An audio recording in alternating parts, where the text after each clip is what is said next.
മത്സര പരീക്ഷയ്ക്ക് തയ്യാറെടുക്കുന്നവരാണോ നിങ്ങൾ, അല്ലെങ്കിൽ ഏതെങ്കിലും സ്കിൽഡ് ട്രെയിനിങ് അറ്റൻഡ് ചെയ്യുന്നവരാണോ എങ്കിൽ നിങ്ങൾക്ക് സർക്കാർ പ്രതിമാസം 1000 രൂപ ധനസഹായം നൽകും. മുഖ്യമന്ത്രിയുടെ കണക്ട് ടു വർക്ക് പദ്ധതിയിലൂടെയാണ് കേരള സർക്കാർ യുവക്കൾക്കായി ഈ ധനസഹായം നൽകുക. ഇനി ഈ പദ്ധതിയിലേക്ക് ആർക്കൊക്കെ അപേക്ഷിക്കാമെന്ന് നോക്കാം. കേരളത്തിൽ സ്ഥിരതാമസമുള്ള 18 വയസ്സ് പൂർത്തിയായവരും 30 വയസ്സ് കവിയാത്തവരുമായിരിക്കണം അപേക്ഷകർ. കുടുംബ വാർഷിക വരുമാനം 1 ലക്ഷം രൂപയിൽ കവിയാൻ പാടില്ല. കേന്ദ്ര സംസ്ഥാന സർക്കാർ വകുപ്പുകൾ, പൊതുമേഖലാ സ്ഥാപനങ്ങൾ, അവയുടെ അനുബന്ധ സ്ഥാപനങ്ങൾ, രാജ്യത്തെ അംഗീകൃത സർവകലാശാലകൾ, നിലവിൽ പ്രവർത്തിച്ചു വരുന്ന അംഗീകൃത സ്വകാര്യ സ്ഥാപനങ്ങൾ എന്നിവിടങ്ങളിൽ നൈപുണ്യ പരിശീലനം നടത്തുന്നവരായിരിക്കണം.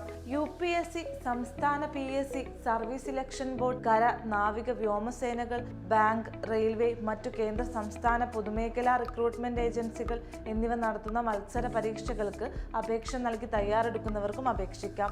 employment.kerala.gov.in എന്ന പോർട്ടൽ മുഖേന ഓൺലൈനായി മാത്രമാണ് അപേക്ഷ സ്വീകരിക്കുന്നത്. അപേക്ഷയ്ക്കൊപ്പം ജനന സർട്ടിഫിക്കറ്റ്, SSLC സർട്ടിഫിക്കറ്റ്, വിദ്യാഭ്യാസ യോഗ്യതാ സർട്ടിഫിക്കറ്റുകൾ, voter ID, school certificate, passport, driving licence, വരുമാന സർട്ടിഫിക്കറ്റ്, ബാങ്ക് പാസ്ബുക്കിന്റെ പകർപ്പ് എന്നിവയും സമർപ്പിക്കണം.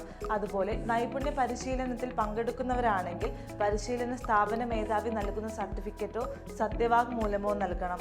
ഇനി മത്സര പരീക്ഷകൾക്ക് തയ്യാറെടുക്കുന്നവരാണെങ്കിൽ പരീക്ഷയ്ക്ക് അപേക്ഷിച്ച വിവരവും അപേക്ഷകർ പദ്ധതി മാനദണ്ഡങ്ങളുടെ പരിധിയിൽ വരുന്നുണ്ടെന്ന് കാണിക്കുന്ന സ്വയം സാക്ഷ്യപ്പെടുത്തിയ ഒരു സത്യപ്രസ്താവനയും അപേക്ഷയോടൊപ്പം നൽകണം. അപേക്ഷ ലഭിക്കുന്ന തീയതിയുടെ മുൻഗണനാ ക്രമത്തിലാണ് സാമ്പത്തിക സഹായം ലഭിക്കുക. നൈപുണ്യ പരിശീലനം, മത്സര പരീക്ഷാ പരിശീലനം എന്നിങ്ങനെ ഏത് വിഭാഗത്തിലായാലും ഒരു വ്യക്തിക്ക് ഒരു തവണ മാത്രമേ ഈ സ്കോളർഷിപ്പ് ലഭിക്കൂ.